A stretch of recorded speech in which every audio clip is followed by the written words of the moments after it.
when I was sophomore year of high school, I remember this all too clearly. We had our youth group down before Sunday night church in the basement of our church.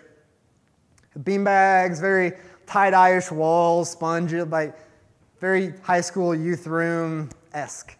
And being the attentive churchgoer that I was dozing off a little bit during youth group. In my beanbag, kind of in the corner. And the pastor's wife, who was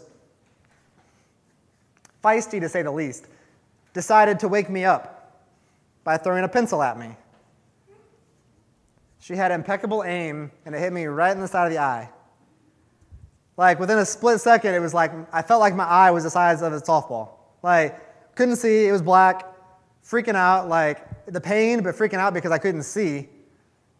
And over the next, like, hour or two, like, we stayed for church, like, the vision kind of started to come back, fuzzy, but my eye still felt the size of a golf ball. Eye doctor the next day, whatever. Contacts, I don't know where that contact went, but had to go to the eye doctor, and he pulled out like 3 or 4 pieces of graphite out of my eye and left in some because he said, to get that, I'm going to have to cut.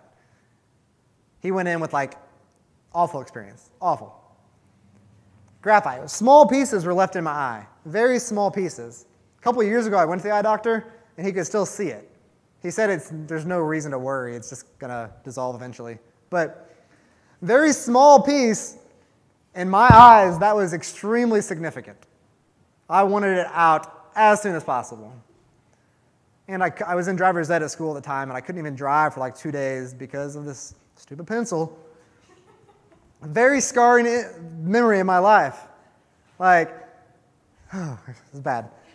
But my point being, like, no matter what the size, it's in our eye, it's significant.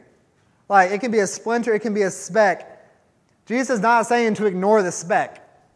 He's saying it's significant. Whatever that be, whatever sin that is significant and needs to be addressed.